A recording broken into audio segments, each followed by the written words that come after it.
kayak kalian itu udah oke banget kalau misalkan sudah berani kita bicara politik. Bahwa politik tidak selamanya kotor.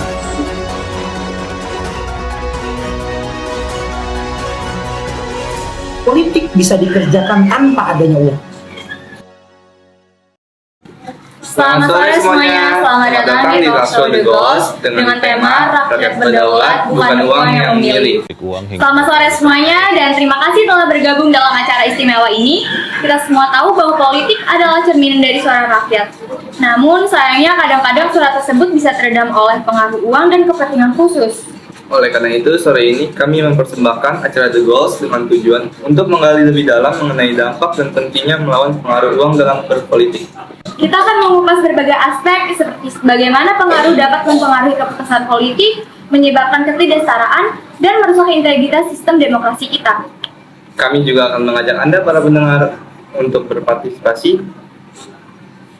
Pertanyaan-pertanyaan Anda akan menjadi kunci untuk menggali lebih dalam mengenai permasalahan ini. Kita akan mencari solusi bersama-sama, merumuskan langkah-langkah konkret untuk mengurangi dampak pengaruh uang dalam politik di demokrasi kita ini. Saya Feby Adela Putri dan rekan kerja saya yang selalu mendampingi saya Renzi Putra akan menjadi tuan rumah dalam perjalanan inspiratif ini. Dengan acara kali ini kami sudah mengundang narasumber yang menurut kami sudah berpengalaman dan memiliki wawasan yang cukup luas dalam bidang politik. Kepada narasumber kami persilahkan. Waalaikumsalam. Pak. Ya. Selamat datang kepada Pak Dwi. Ya. Kepada Pak Dwi kami ucapkan terima kasih sudah dapat datang di acara kami kali ini. Sebelumnya kami boleh berbincang sedikit dulu, Pak. Kami ingin bertanya pengalaman Bapak dulu deh, Pak. Kayak latar belakang dan profesi Bapak sekarang itu apa dan kesibukannya sekarang itu apa? Oke, saya jelasin latar belakang dulu ya. Ya, awal saya berkecimpung di aktivitas sosial politik itu dari mulai SMA. SMA itu lebih cenderung ke arah sosial. Jadi aktivitas saya lebih aktif di berbagai organisasi, baik intrasekolah maupun ekstrasekolah. Begitu di kampus, dimulailah aktivitas politik saya, gitu ya. Jadi urusan-urusan politik kampus, politik luar kampus, kebetulan saya diamanahkan untuk memegang jabatan sebagai sospol dari di organisasi kampus, di lembaga BEM, di BEM jurusan, BEM fakultas, dan BEM universitas. Itu aktivitas politik. Dari mulai berkecimpung di aktivitas organisasi kaitannya dengan pendidikan, ya, di BEM universitas juga sebagai kadep sospol untuk universitas, badan eksekutif mahasiswanya. Kalau di SMA itu sama seperti OSIS, cuma dia cakupannya lebih luas. Contoh misalkan cakupan kalau di OSIS itu kan sekolah ya. Kalau ini universitas plus ada ruang lingkupnya, kita tanggung jawabnya ke negara. Jadi orientasi kita bukan hanya kuliah, orientasi kita bukan hanya sekolah, tapi orientasi kita juga ikut memikirkan gimana sih politik ke depannya itu seperti apa, versi mahasiswa. Nah, dari situ mulai aktivitas politik saya dimulai seperti itu.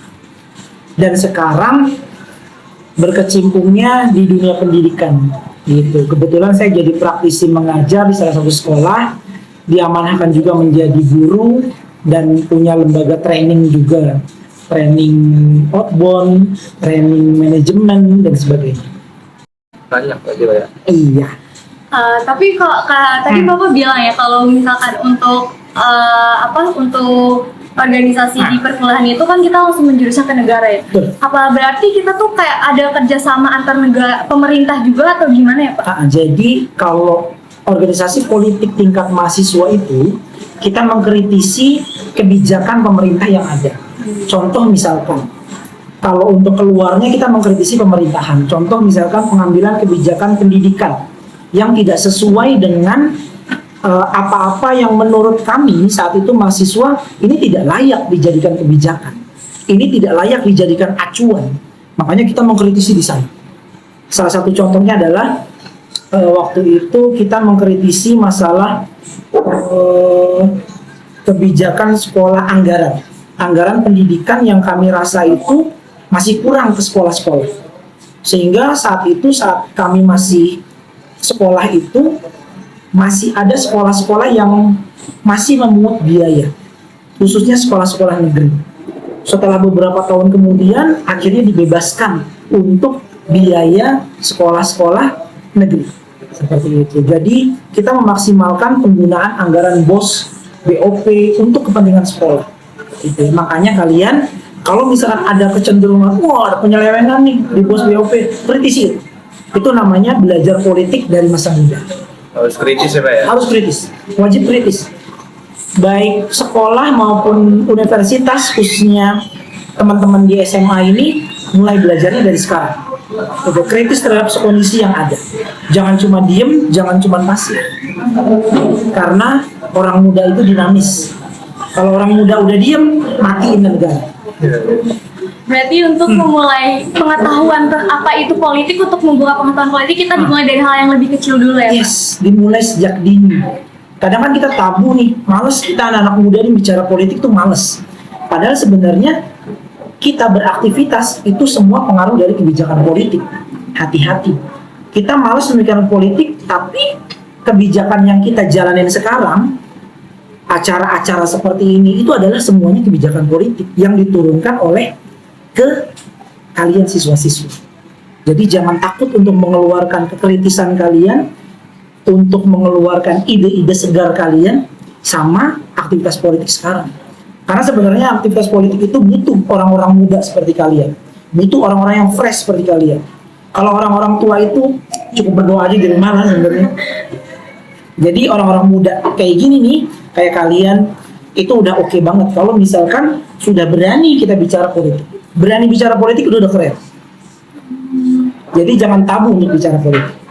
Gitu. Nah, kebetulan nih Pak, ngomong-ngomong tentang politik, di acara talkshow kita kali ini kita juga ngebahas politik Pak, tapi kita dengan subtemanya itu politik anti uang. Kita langsung tanya, kita boleh kan tanya-tanya ke Bapak nih? Boleh. Tanya alamat atau tanya apa nih? Tanya pertanyaannya dong Pak. Oke. Menurut Bapak nih, politik anti uang itu apa sih? Iya, politik anti uang. Politik uang, ada politik anti uang. Sebenarnya ini bahasa klasik dalam politik ya. Kalau ada orang yang bilang politik itu mustahil tanpa uang, iya. Politik itu mustahil tanpa uang. Tapi orang anak muda zaman saya dulu itu selalu beranggapan bahwa politik bisa dikerjakan tanpa adanya uang. Dengan idealisme kita, dengan kritisnya kita, dengan sesuatu yang kita punya, semuanya bisa kita kerjakan sebenarnya tanpa ada desakan uang. Itu dulu yang harus kita pahami. Yang namanya politik tidak selalu orientasinya adalah uang. Kadang kita beranggapan bahwa yang namanya politik itu adalah sesuatu yang ada kaitannya dengan uang. Tapi ingat, ada politik yang memang dia benar-benar ingin berkecimpung dalam dunia organisasi tanpa adanya campur tangan dari uang dan uang. Jadi kita harus yakin itu dulu pertama, bahwa politik tidak selamanya kotor. Politik tidak selamanya hal yang, kalau ibaratnya kalau kita udah masuk politik itu neraka aja urusan. Tapi nggak gitu sebenarnya. Politik itu bisa berjalan dengan bersih manakala yang menjalankan itu bersih. Politik bisa kotor manakala yang menjalankan itu ya kotor. Jadi bukan politiknya yang tidak baik, tapi adalah orang-orangnya yang melakukannya. Misalkan kayak Mas Rensi sama Mbak Feby berkecimpung di dunia politik nih. Kita masuk politik, kita belum tahu apa-apa. Gitu ya. Cuma karena niatan tidak baik kita, misalkan saat kita mau berkecimpung di dunia politik, kita menjadi anggota dewan. Ya, kita menjadi anggota dewan. Awalnya kita udah memberikan uang nih kepada audiens kita. Dari situ aja logikanya udah terbaca bahwa gua harus ngembaliin uang dong. biar uang yang gue keluarkan bisa balik dong. Iya. Makanya saat gue jadi politisi, gue akan meraup tuh uang-uang yang gue keluarkan dulu supaya balik lagi uangnya ke saya. Jadi kitanya dulu yang dibenahi. Politiknya nggak ada salah apa-apa kok. Yang namanya politik itu bukan hal yang kotor. Tapi kitanya dulu, apalagi anak-anak muda. Seperti itu, kalau menurut saya. Memang ya Pak, pembahasannya agak terlalu berat. Tapi sebelum lanjut ke pertanyaan berikutnya, saya ingin bertanya kepada Bapak, sudah seberapa banyak sih Pak pengalaman yang Bapak dapatkan dalam dunia politik? Karena dari pemberitahuan yang tadi Bapak beritahu ke kita itu sudah cukup jauh ya. Ya, kalau pengalaman ya alhamdulillah diamanahkan juga untuk pernah jadi tim sukses anggota dewan. Makanya saya bicara gini atas dasar gitu ya, bukan sekedar bicara, tapi banyak pengalaman yang alhamdulillah saya pernah jalanin untuk mensukseskan anggota dewan ini jadi anggota legislatif. Gitu. Saya berkecimpung juga bersama teman-teman, ada satu komunitas. Kalau dulu namanya KPMJ, Komunitas Pemberdayaan Masyarakat Jakarta. Ya, jadi secara tidak langsung alhamdulillah saya tahu sebenarnya mana sih orang-orang yang memang masih oke, orang-orang yang memang hanya sekedar omongan aja. Saya bersih loh, tapi ternyata di balik itu nol. Jadi kadang banyak zongnya juga ya Pak? Banyak zongnya. Terus menurut Pak Dwi nih, di Indonesia berapa banyak sih Pak yang sekiranya melakukan politik uang? Kalau ditanya seberapa banyak, sulit ya jawabnya ya. Karena ya Tidak terlihat ya Pak? Tidak terlihat. Dan kita masih terpola dengan yang namanya pemetaan di otak kita bahwa politik itu adalah politik ya uang. Tidak berarti uang. Sebenarnya politik itu kan adalah satu organisasi, satu permainan kita. Iya. Kalau ditanya apa tadi?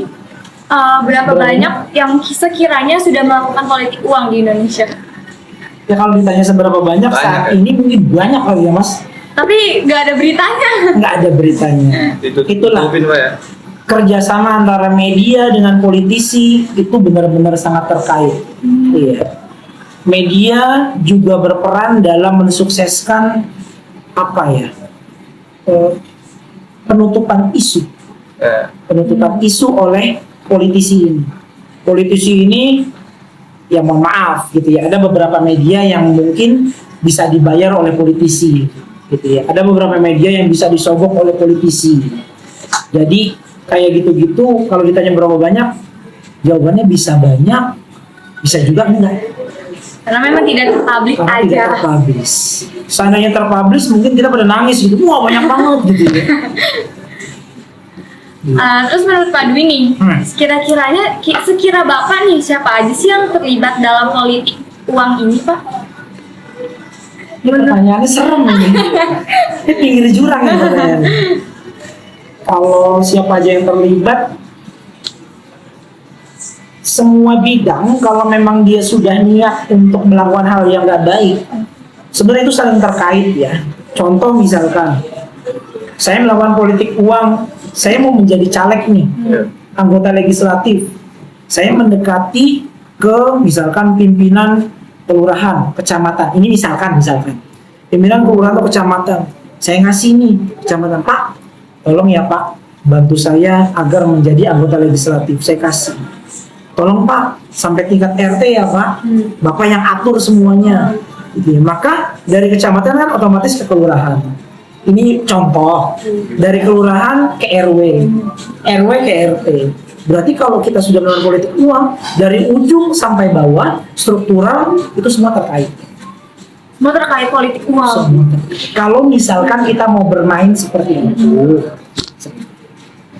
Terus nih Pak, menurut Pak Dwi, pandangan Bapak itu apa sih tentang praktik politik anti uang dan dampaknya itu apa sih buat demokrasi Indonesia? Praktik uang, saya minum dulu sebentar ya. Iya Pak, silakan. itu jahat. Kalau kita sudah memulai sesuatu yang tidak baik, dampaknya pun akan tidak baik. Seperti yang tadi saya bilang di awal. Awal saya pernah berkecimpung dalam tim sukses calon, gitu ya. Sebagai orang yang ikut mensukseskan anggota legislatif ini ingin menjadi anggota dewan.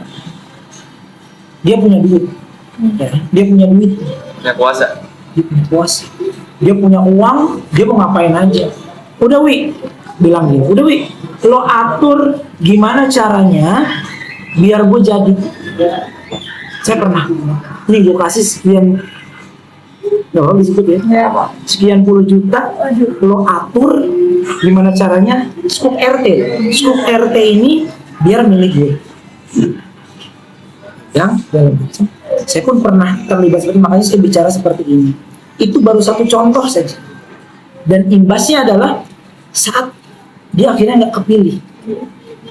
Sia-sia uangnya Sia-sia dia. uangnya dia. Akhirnya apa? Yang terjadi apa? Dia stres, dia gila, Kayak banyak kasus yang bunuh diri gitu ya. terus bunuh diri. Akhirnya dia nggak jadi, karena dia merasa udah mengeluarkan uang banyak, kok saya nggak jadi. Gitu. Tapi sebenarnya harusnya dengan usaha ya, bukan dengan Dengan uang. usaha. Sebenarnya orang itu bisa lahir dunia politik dengan baik karena dia sudah punya nama sebelumnya. Orang yang tidak pernah aktif tiba-tiba pada saat mau pemilu, pada saat mau acara-acara pemilu seperti ini baru aktif di sana, aktif di sini, seolah-olah mencari kawan. Padahal sebelumnya nggak aktif sama sekali. Makanya dari sekarang, kalau memang kalian pengen berkecimpung dalam dunia politik, jangan ragu untuk berteman, jangan ragu untuk bermasyarakat, jangan ragu untuk berorganisasi. Jangan kenal dengan bahasa kalian tuh circle kalian aja. Kenal sama yang lain. Bersosialisasi. Sosialisasi dengan yang lain. Agar saatnya kamu pengen, yuk nih gue nih, gitu ya. Ini aku nih. Orang udah pada kenal.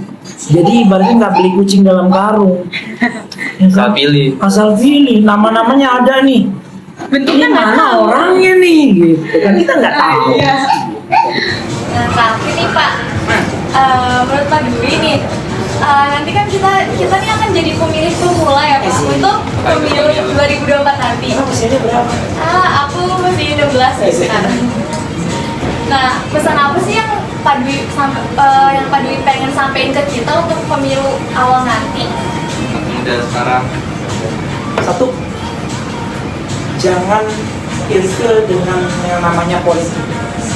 Jangan antipati dengan yang namanya politik. Masih banyak politik atau partai politik, masih banyak calon-calon yang memang dia murni, yang memang dia bersih, yang memang dia ingin memperjuangkan negara ini, bukan sekedar main-main, bukan sekedar ikut-ikutan.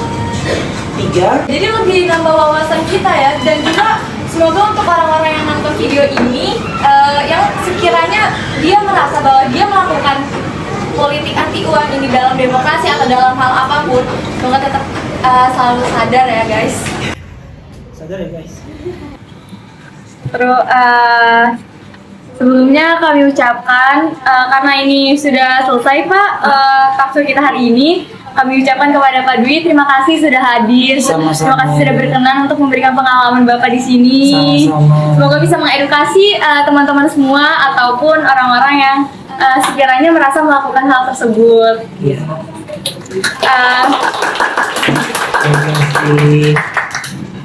Sekali lagi saya Febedia Putri Dan saya Rensi Putra. merasa terhormat telah menjadi tuan rumah dalam acara The Goals. Sampai jumpa di acara mendatang dan jangan pernah berhenti bersuara melawan pengaruh uang dalam politik. Kita ucapin dulu Pak, apa tema kita hari ini Pak? Rakyat berdaulat bukan uang yang memilih. Oke. Mari sama-sama kita ucapin itu ya Pak. Yuk. Tema kita hari ini, rakyat berdaulat bukan uang yang memilih. Terima kasih Pak.